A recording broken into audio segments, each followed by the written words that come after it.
like hurting other people? Sorry, cat got my tongue.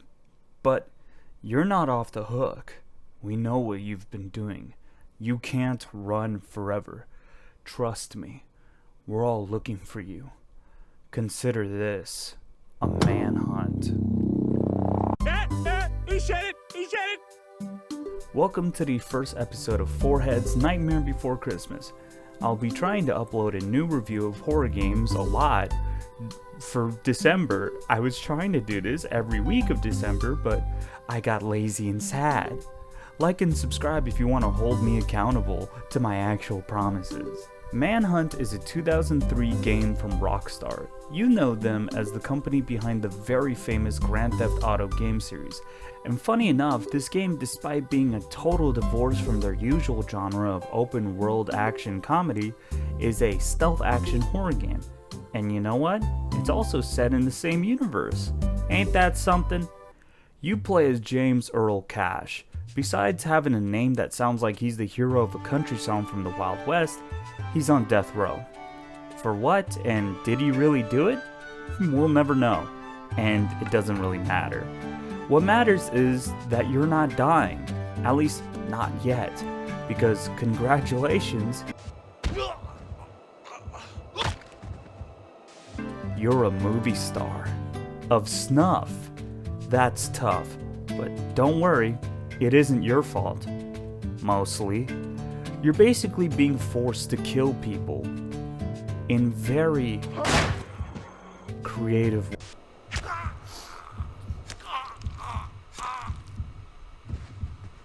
ways.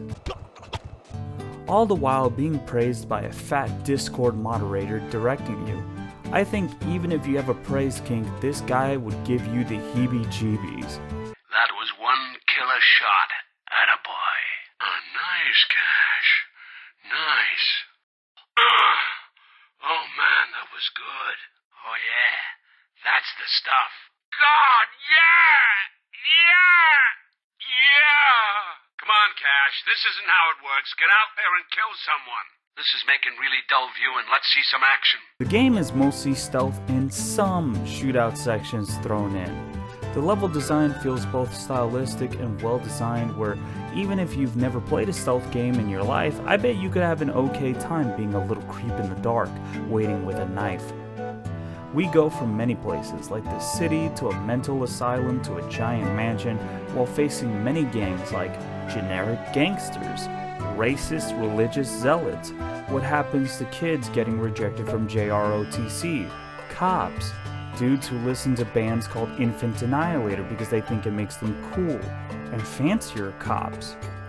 The game really shines with these guys. They're fun to listen to, and don't worry, this isn't Last of Us 2 where the game tries to guilt trip you for killing these people.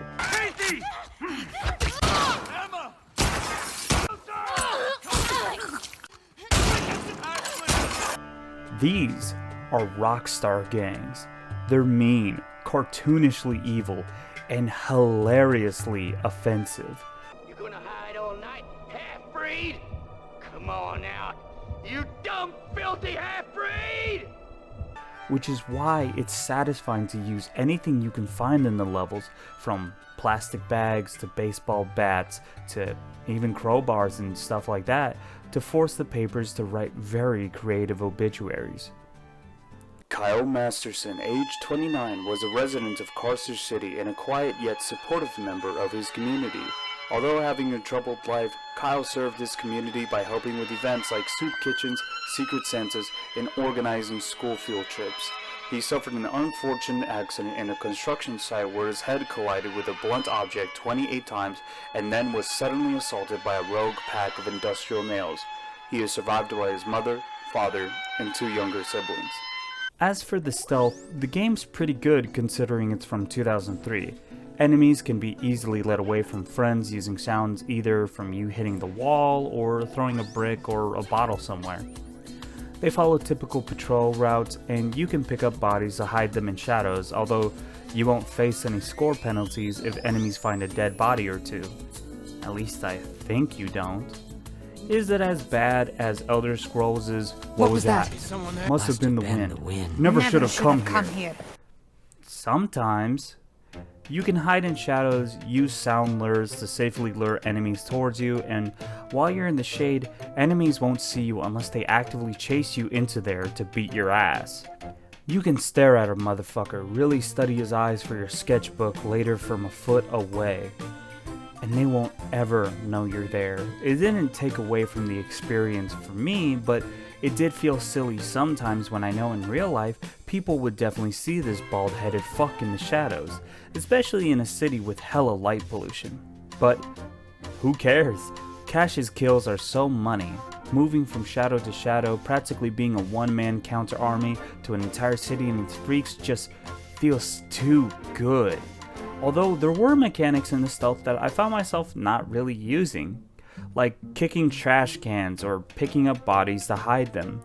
Maybe in the harder difficulties the body hiding is necessary, but I didn't feel the need to do it, to be honest. Each stealth kill comes in 3 flavors, white, yellow, and red. Each color getting more brutal with it, ranging from white destroying the dental work of a thug to red destroying his brain matter. It kind of incentivizes getting different weapons and trying them all out, which leads to you seeing a good amount if not all of the animations of each weapons. When you are caught, you can technically throw hands with the gangsters and paramilitary if you really want, but I'm gonna be honest, it's kind of a pain in the ass sometimes. It's manageable if it's one-on-one, it's really annoying and maybe impossible when it's a whole group against you, which kinda tracks for a stealth game. Why would you want to waste a whole minute trying to whoop one guy's ass when you could just sneak up behind him and get a neat little animation that kills him in, I don't know, 4 or 5 seconds? Of course, when you properly beat a guy up, he'll beg for his life, but I can change. don't fall for it. This is Carcer City. The entire place is O-block. As soon as these fucking sharks smell blood in the water, your ass is grass. So be thorough, be brutal, and curb stomp his teeth into the ground so deep that archaeologists will find them hundreds of years later as calcium fossils. For an older game, the developers did a great job of having great variety with the levels and its colors, which is nice considering that we're in a city full of garbage. Gray poverty-stricken factories and so on and so forth. I wouldn't blame them if the levels all kind of blended together, but they don't. The only time the game looks a bit rough is when they use the VHS filter, or whatever you would call this, to show certain things, but thankfully they never force the filter on you during regular gameplay.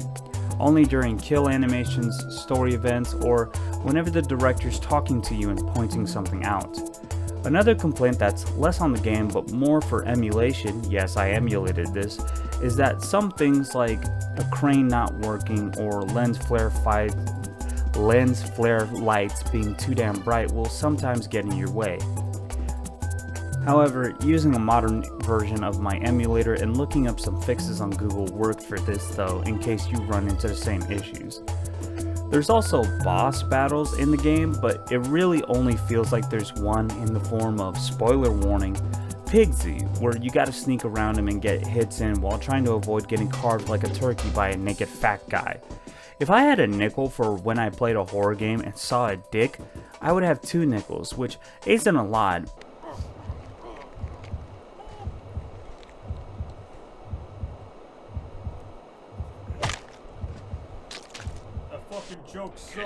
Okay, now we're gonna talk about the story. I already spoiled some of it by showing you the gangs of the game, but if you're still curious about this game's story, I would highly recommend you go play it and then come back to hear my thoughts. I'll give you 1 second. Okay, we good? Good. The story of Manhunt is just okay. Compared to other Rockstar games, it has the same humor, but since this is more linear than Red Dead or GTA, none of the characters really get that in-depth exploration that we usually get in these games, unless it's, I don't know, recurring characters like the guy in your ear, the news anchor lady, or you. And even then, it still feels lacking. But maybe that's on purpose? It feels like Rockstar made Cash's backstory vague on purpose to make him sort of a gray character for maybe, I don't know, for you to self-insert. Like I said before, we'll never know why Cash is on death row, and we'll never know if he's guilty. We only know 3 things for sure. The state saw Cash fit to die. Cash has a family that you can rescue and then see die. And he's already familiar with killing. I mean, check out some of these executions. You don't know how to do that to a human body if you're well adjusted. If I had to take a serious crack at analyzing what I think Rockstar was trying to do, I think I would only come away with surface level thoughts.